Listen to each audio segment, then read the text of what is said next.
जय श्री राधे कृष्णा साथियों। मैं भी कृष्णा ज्ञान सहारा चैनल में आपका स्वागत करती हूँ। कैसे हैं आप? आपके अच्छे स्वास्थ्य और सुख जीवन की मंगल कामना करती हूँ। आपके अपने इष्ट देवों को कोटि कोटि नमन करते हुए, बड़ों को प्रणाम करते हुए वीडियो प्रारंभ करते हैं। साथियों, आज बात करेंगे कि रात को सोने से पहले ऐसा हम क्या कार्य करें कि हमारा सोया भाग्य जाग जाए। अद्भुत वीडियो है, अलग हटकर वीडियो, लेकिन बहुत महत्वपूर्ण वीडियो। आज की वीडियो में ऐसी ही जानकारी लेकर मैं आपके बीच में, चलिए झटपट वीडियो प्रारंभ कर लेते हैं। लेकिन उससे पहले यदि अभी तक चैनल को सब्सक्राइब नहीं किया है तो चैनल को सब्सक्राइब जरूर कीजिएगा और बेल आइकन का बटन भी प्रेस कीजिएगा, जिससे आने वाली वीडियोस का नोटिफिकेशन आपको मिले सबसे पहले। मैं बात कर रही हूँ कि सोने से पहले हमें ऐसे क्या कार्य करने चाहिए कि हमारा सोया हुआ भाग्य जाता है। देखिए, हमारा जो प्रतिदिन की दिनचर्या होती है, प्रातः काल के उठने से लेकर रात्रि सोने तक, वो हमारे ग्रहों को अनुकूल और हमारे प्रतिकूल बनाती है। ग्रहों को अनुकूल कैसे बनाती है और प्रतिकूल कैसे बनाती है?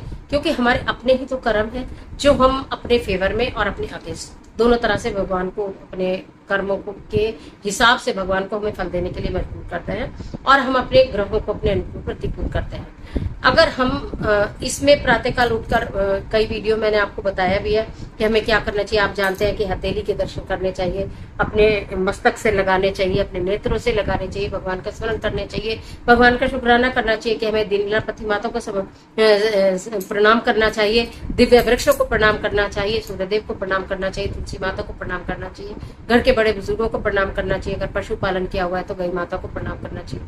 उसके बाद अगर किचन में जाते हैं तो सबसे पहले मां अन्नपूर्णा को प्रणाम करें, और जो आप जिसपे भोजन पकाते हैं, चूल्हा है, गैस है, स्टोव है, उसको प्रणाम करके मस्तक से आंखों से लगाना चाहिए। ये सब आप जानते हैं। लेकिन मैं बात कर रही हूँ कि हमें रात को क्या करना चाहिए सोने से पहले। पूरा दिन हमने बहुत काम किया या नहीं किया, जब हम सोए तो हमारा मुख झूठा नहीं होना चाहिए। ये माता लक्ष्मी का अपमान होता है, माँ अन्नपूर्णा का अपमान होता है। हमेशा मुंह में कुल्ला ब्रश करके ही सोए। पैरों को अवश्य धोकर सोना चाहिए, क्योंकि सबसे ज्यादा नेगेटिविटी, सबसे ज्यादा परेशानियां जूतों के माध्यम से घर के अंदर आती है, वो शनि का कारक होती है।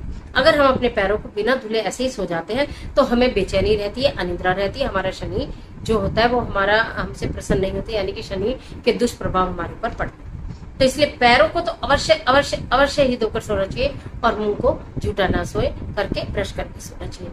इसके साथ साथ मैं बताती हूँ कि आपका सोने का कमरा कैसा होना चाहिए। घर छोटा हो बड़ा हो, डजंट मैटर, उससे कोई फर्क नहीं पड़ता है। एक कमरे में 8 जने सोते हो या एक कमरे में एक ही जना सोता, कोई फर्क नहीं पड़ता। आपको अपना इंडिविजुअल क्या है, कमरे का जो रंग है हल्का ही होना चाहिए, और उसका जो बिस्तर हो, जरूरी नहीं है कि उसके ऊपर रेशम की चादर हो, कॉटन की चादर हो, लेकिन वो साफ सुथरी हो। आपका पलंग, आपकी चरपाई, आपका खाट, जो भी कोई चीज है वो टूटी भी ना हो, उसके ऊपर ओढ़ने और बिछाने की चादर या तकिया फटा हुआ ना हो।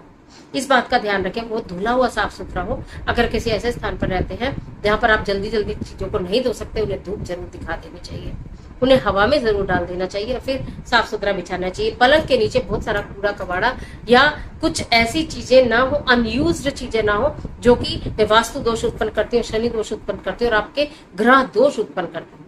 इसलिए पलंग के नीचे, खासतौर से आपके सिरहाने के तरफ, चप्पल तो बिल्कुल भी उतरी हुई नहीं होनी चाहिए। चप्पल, जूते, झाड़ू सब पलंग के नीचे जो स्त्रियां रख देती हैं, वो समझ लीजिए अपनी किस्मत को स्वयं फोड़ लेती हैं। वो, उनको घर में दरिद्रता आनी आनी है, चाहे उनके पति कितना भी कमा ले, लेकिन उनके घर में दरिद्रता आनी ही आनी है। इस बात का आपको ध्यान रखना कि ऐसे कार्य ना हो। सोने से पूर्व अपने कमरे को साफ सुथरा आपने करा, बेडशीट अपने पैर भी धो लिए, मुंह भी धो लिया या ब्रश व्रश सब कर लिया। उसके बाद ना थोड़ा सा कपूर अपने घर में चला दीजिए। उस कमरे में एक छोटा सा मिट्टी का पात्र बना लीजिए, उसमें रोज 1 या 2 कपूर की टिक्की जलाइए। उसके बाद सोइए। आप देखेंगे आपको मानसिक शांति प्राप्त होगी, मानसिक शांति प्राप्त होगी। इसके साथ साथ जो कपूर की सुगंध है, आपके बिस्तर से, आपके कमरे से नेगेटिविटी को एकदम दूर कर देगी। आपको जरा भी घबराहट और बेचैनी नहीं होगी। कपूर को जलाने की आदत अपने कमरे में डाल लीजिए। इसी के साथ साथ जब आप सोएं तो भगवान का स्मरण करिए, भगवान का ये शुक्राना करिए कि पूरा दिन अच्छा बीता है प्रभु, आपकी कृपा से अगला दिन भी अच्छा बीते। कभी भी सोने से पूर्व आप अपने पूरे दिन में आपके साथ हुई बुरी घटनाओं को मत सोचिए। जो भी हमारे किसी के साथ लड़ाई हुई, झगड़ा हुआ, आपने किसी के ऊपर क्रोध किया, किसी ने आपके ऊपर क्रोध किया, आज मेरा ये नुकसान हो गया, आज मेरे साथ, जब हम मन में ये इतनी सारी हलचल लेकर सोते हैं तो हमें बुरे सपने आते हैं। वही चीजें हमारे ब्रेन में जो फीड हुई होती हैं, वही चीजें हमें सपन के रूप में दिखाई देनी शुरू हो जाती है, जिससे हमें नींद नहीं आती, बेचैनी हो जाती है, घबराहट हो जाती है, और हमारा अगला दिन भी खराब हो जाता है। इसलिए जब दिन में कुछ अच्छा हुआ हो, बुरा हुआ हो, कुछ भी ना सोचे, सोने से 10 मिनट पहले सारे विचारों को निकाल कर एक तरफ करिए। नहीं हो रहे तो एक गिलास ठंडा पानी पी लीजिए। उसके पश्चात भगवान का स्मरण, केवल भगवान का स्मरण। चलो आज का दिन तो जैसा प्रभु आपकी इच्छा थी बीता, अगला दिन बहुत अच्छा बीते, बस अगला दिन बहुत अच्छा बीते। हे प्रभु अगला दिन बहुत अच्छा बीते।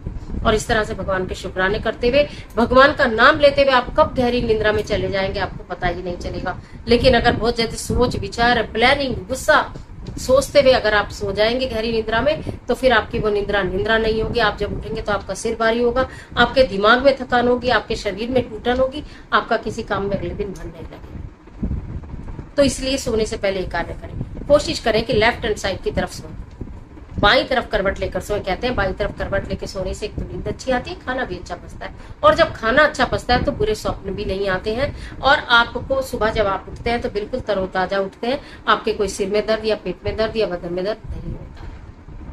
तो कुछ ऐसे कार्य हैं जो मैंने आज आपको बताए थोड़े जल्दी हैं, लेकिन आप आराम से सुनेंगे तो आपको समझ में आएंगे। पूरी वीडियो देखने की आदत डालिए, तभी आपको सारी चीजें समझ में आएंगी। आधी अधूरी वीडियो देखने से आधी चीजें छूट जाती हैं, आधी चीजें आप कर पाते हैं। तो इसलिए अपने कमरे को सुगंधित रखिए, अपने कमरे को साफ करिए, रखिए। जहां भी आप सोए, पलंग पे सोए, जमीन पे सोए, जहां भी सो, प्रभु ने जैसी व्यवस्था बनाई है नहीं, उसकी रजा में राजी रहने की आदत डालिए।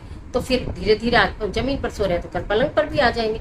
ऐसे मन में विचार करते हुए और आप फिर गहरी नींद ले पाएंगे, और सोने से पहले कार्य को कर लेंगे तो फिर तो आपके जीवन का सारे तकलीफ दूर हो जाएंगी। आपका सोया भाग्य ही जाग जाएगा। हम अपने भाग्य को खुद ही सुला लेते हैं, अपने शारीरिक पीड़ा का कारण हम खुद ही बन जाते हैं। भगवान से शिकायतें करते रहते हैं, जिसके कारण कि हमारा जो जीवन है वो शिकायतों का एक कुलंदा बन जाता है। हम उन्हें ढोते रहते हैं अपनी पीठ पर, और हम उन्हें ढो कर ही जीवन चलाते रहते हैं, जिससे कि हमारे जो किस्मत होती है ना वो और भी बेकार हो जाती है। तो आपकी किस्मत को जगाने के लिए सोने से पहले कार्य करने बहुत जरूरी है। कर देखिए। आज के लिए इतना ही, इजाजत दीजिए। आशा करती हूँ वीडियो आपके लिए बहुत उपयोगी साबित हो। मिलते हैं एक और जबरदस्त वीडियो के साथ। तब तक हंसते रहिए, मुस्कुराते रहिए, अपना और अपने अपनों का ख्याल कीजिए। वीडियो अच्छी लगे तो लाइक कीजिए, जितना चाहे अपने फ्रेंड्स से शेयर कीजिए, और कमेंट बॉक्स में राधे राधे, जय बजरंगबली, जय माता की कुछ भी लिखिए, लेकिन लिखिए जरूर। ईश्वर आपकी मदद।